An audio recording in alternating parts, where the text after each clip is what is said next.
আপনারা যদি ইসলামী তরুণদের মধ্যে যারা গ্রহণযোগ্য সমন্বিত ব্যাখ্যা দিতে পারে এমন কিছু থিঙ্ক ট্যাঙ্ককে নিয়ে আপনারা যদি একটা রাজনৈতিক দল গঠনের চেষ্টা করেন, আমার মনে হয় এটা জাতীয় দুর্যোগের ক্ষেত্রে টনিকের মতো কাজ করবে।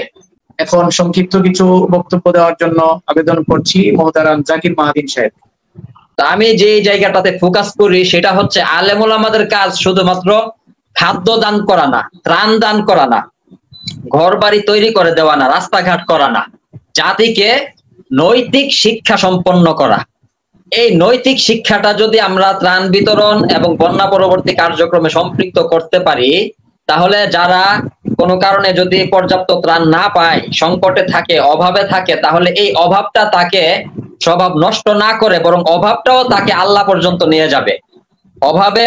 অভাবের অভাবকেও আমরা আল্লাহকে চেনার জানার ক্ষেত্রে, নৈতিক শক্তি বিকাশের ক্ষেত্রে ব্যবহার করব। আবার যাদের কাছে অতিরিক্ত ত্রাণ পৌঁছে তাদেরকেও নৈতিক শিক্ষা দিতে হবে, তারা যেন অতিরিক্ত গুলো আবার অন্যদেরকে দান করতে পারে, সামাজিক কার্যক্রমে ব্যয় করতে পারে, ধর্মীয় কার্যক্রমে ব্যয় করতে পারে। আর 2 নম্বর কথা, যে আমরা এইভাবে অতীতে স্বাধীনতার আগে থেকেই আমরা দিয়ে আসছি, আলেম ওলামা দিয়ে আসছে, আমাদের মুরব্বীগণ দিয়ে আসছে, বাপ চাচাগণ দিয়ে আসছে, জীবন দিয়েছে, অর্থ দিয়েছে, এত কিছু দেওয়ার পরে আজকে একটা বন্যাকে মোকাবেলা করার মতো রাষ্ট্রে সামর্থ্য থাকে না। 17 বছর একটা রাজনৈতিক দল লুটপাট করবে কিভাবে, এই জবাবদিহিতাটাও আমাদেরকে করতে হবে সরকারের কাছে। সরকারকে, প্রশাসনকে জবাবদিহিতার আওতায় আনি না।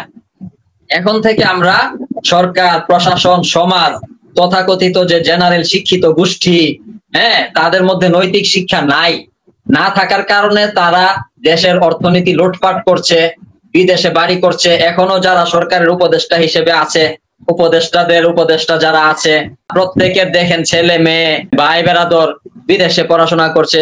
তাদের সামান্য একটু সমস্যা হলে তারা যে শিক্ষায় শিক্ষিত, তারা যে চেতনায় গড়ে উঠেছে, তাদের চেতনাটাই অপসাংস্কৃতিক।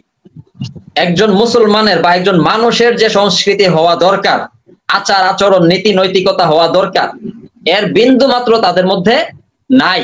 তাহলে আমরা এই ত্রাণ বিতরণ এবং অন্যান্য যত সামাজিক আর্থরাজনৈতিক কার্যকলাপ আছে, এর পাশাপাশি আমরা রাজনৈতিক ভাবেও তাদেরকে জবাবদিহিতার আওতায় আনতে হবে। এই জায়গাটা বিবেচনা করার জন্য আমি গতকাল একটা প্রস্তাব তুলেছিলাম যে আমরা 50 দলীয় একটা ঐক্য জোট করতে পারি। 50 দলীয় ঐক্য জোটের লক্ষ্যে আমরা 50টা দল বা 20-30টা দল গড়ে তুলতে পারি, ছোট ছোট দল। 50 দলীয় ঐক্য জোটের লক্ষ্যে কাজ করলে এর ভিতরে 10-20টা দল যদি জেনারেল শিক্ষিত তরুণ, 50টা দলের 50 রকম সুযোগ সুবিধা বৈশিষ্ট্য থাকবে। আর কেউ যদি সম্ভব হয় যে অন্যান্য বৈশিষ্ট্য সহ নিজেদের দলের মধ্যেই যদি সবগুলো বৈশিষ্ট্য কেউ আনতে পারে, তাহলে তো এটা আরো বিশাল গ্রহণযোগ্যতা পাবে। 3 নম্বর বিষয়ে আমি আরেকটা কথা বলে শেষ করে দিচ্ছি আমার বক্তব্য, যে আমরা 2010-11 সাল থেকে লেখালেখি করতাম। আমি কিন্তু ব্যক্তিগতভাবে খুবই ধর্মপরায়ণ।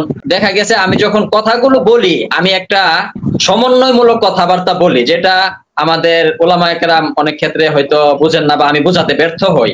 তো এই পর্যায়ে দেখলাম যে ইসলামী যারা লেখালেখি আছে, লেখালেখি করেন, লেখক, সাংবাদিক, তাদের তরুণদের মধ্যে আবার একটা উল্লেখযোগ্য পরিবর্তন এসেছে। তারা এতদিন যেভাবে ধর্মের বিষয়গুলোকে বিবেচনা করত, এখন এসে তারা আরেকটু উদারভাবে বিবেচনা করছে। আমাদের কয়েকজন তরুণ গড়ে উঠেছে যারা ইসলামে জিহাদের একটা সমন্বিত ব্যাখ্যা, গ্রহণযোগ্য ব্যাখ্যা, তারপরে ওই যে কাফের মুশরিকদের সঙ্গে বন্ধুত্ব না করার বিষয়ে কিছু চমৎকার ব্যাখ্যা তারা তুলে ধরেছে। এরকম ভাবে রাজনৈতিক দল গঠনের ব্যাপারে, অন্যান্য সামাজিক কার্যকলাপে অংশগ্রহণের ব্যাপারে চমৎকার কিছু ব্যাখ্যা দান করে। তো আমরা যারা লেখালেখি সাংবাদিকতার সঙ্গে সম্পৃক্ত, আমরা আসলে রাজনীতিটা আমাদের ধাঁচে সয় না, আমরা রাজনীতি করতে পারি না, করতে চাই না। কিন্তু আপনারা যারা আছেন, শিক্ষকতা করছেন, আরো যারা রাজনীতিতে সম্পৃক্ত আছেন অথবা রাজনীতি করতে পারবেন বা সময় দেওয়ার মতো যথেষ্ট মানসিকতা আছে, আপনারা যদি ইসলামী তরুণদের মধ্যে যারা গ্রহণযোগ্য সমন্বিত ব্যাখ্যা দিতে পারে এমন কিছু থিঙ্ক ট্যাঙ্ককে নিয়ে আপনারা যদি একটা রাজনৈতিক দল গঠনের চেষ্টা করেন, আমার মনে হয় এটা জাতীয় দুর্যোগের ক্ষেত্রে টনিকের মতো কাজ করবে। আর যতক্ষণ পর্যন্ত আলেম ওলামাদের মধ্য থেকে উদারপন্থী মনোভাব নিয়ে, সমন্বয়মূলক মনোভাব নিয়ে একটা রাজনৈতিক দল গঠিত না হবে, ততক্ষণ পর্যন্ত বাংলাদেশের এই রাজনৈতিক সংকট কাটবে না, প্রাকৃতিক দুর্যোগকে যথাযথভাবে মোকাবেলা করা সম্ভব হবে না।